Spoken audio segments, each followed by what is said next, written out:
வணக்கம் கிப்டி. மதுரை தூத்துக்குடி தேசிய நெடுஞ்சாலையில் சுங்க கட்டணம் வசூலி செய்ய இடைக்கால தடை விட்டு உயர்நீதிமன்ற மதுரை அமர்வு தற்போது உத்தரவு பிறப்பித்துள்ளது. அதாவது மதுரை எல்லையர்பட்டி சுங்கச்சாவடி மற்றும் தூத்துக்குடி புதூர் பாண்டியபுரம் ஆகிய 2 சுங்கச்சாவடிகளும் சுங்க கட்டணம் வசூலிக்கூடாது என உயர்நீதிமன்ற மதுரை அமர்வு தற்போது உத்தரவு பிறப்பித்துள்ளது. கிப்டி, இந்த நீதிமன்ற உத்தரவு மீது சுங்க கட்டணம் வசூலித்தால் கடுமையான நடவடிக்கை எடுக்கப்படும் என நீதிபதிகள் எச்சரிக்கை விடுத்துள்ளனர்.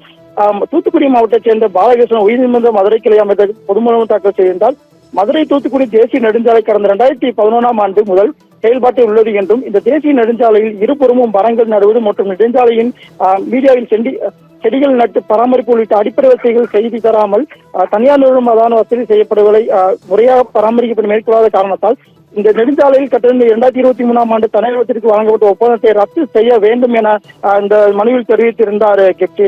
மேலும் சம்பந்தப்பட்ட தனியார் நிறுவனம் மதுரை தூத்துக்குடி நெடுஞ்சாலை பராமரிக்க 563 கோடி ரூபாய் செலவு செய்திருக்க வேண்டும். ஆனால் அவ்வாறு செலவு செய்யவில்லை. மேலும் ஒப்பந்தொகையை விட கூடுதலாக தொகை தனியார் நிறுவனத்துக்கு சுங்கச்சாவடி கட்டணம் மூலம் வசூல் செய்துள்ளது என்று தகவல் உரிமை சட்டத்தின் மூலம் தெரிய வந்துள்ளது என்றும் தெரிவித்துள்ளார். இந்த நிலையில் தற்போது தேசிய நெடுஞ்சாலைத்துறை நிர்வாகம் இந்த சாலை பராமரிப்பு பணி மேற்கொண்டு வந்தாலும் மாதத்தில் 11 கோடி ரூபாய் சுங்க கட்டணம் மூலம் வசூல் செய்து பராமரிப்பு பணிக்காக வெறும் 30 லட்சம் மட்டுமே செலவு செய்து வருகிறது அந்த பொதுமனுவில் தெரிவித்துள்ளார் கிப்டி. இதனால் போதுமான சுங்கச்சாவடி கட்டணம் செலுத்தியும் தரமான சாலை மற்றும் கட்டமைப்பு வசதிகள் இல்லாததால் வாகன ஓட்டிகள் மிகுந்த சிரமத்திற்கு ஆளாகி வருகின்றனர். எனவே மதுரை தூத்துக்குடி தேசிய நெடுஞ்சாலைகளில் இருபுறங்களில் மரங்கள் நட்டு வாகன ஓட்டிகளுக்கு தேவையான அடிப்படை வசதிகளை செய்யும் வரை சுங்க கட்டணம் வசூல் செய்யக்கூடாது என்று இந்த பொதுமனுவில் கூறியிருந்தார். இந்த மனு நீதிபதிகள் சுப்பிரமணியம், மரியா கிலாட் அமர்வு முன் விசாரணைக்கு வந்தது.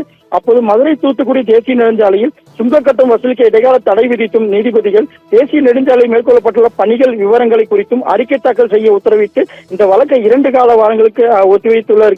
ஏனென்றால் தொடர்ந்து இந்த சுங்கச்சாவடி என்பது மதுரை சுற்றியுள்ள அந்த 2 சுங்கச்சாவடிகளும் எப்போதும் அந்த பிரச்சனை எழுந்த வண்ணம் இருக்கிறது. இந்த நிலையில் சரியான பராமரிப்பு இல்லாத காரணத்தால் இந்த 2 சுங்கச்சாவடியும் தற்போது கட்டணம் செலுத்த தேவையில்லை என அந்த சென்னை உயர்நீதிமன்ற அமர்வு உத்தரவு பிறப்பித்துள்ளது பெரும் பரபரப்பை ஏற்படுத்தியுள்ளது. கிப்டி,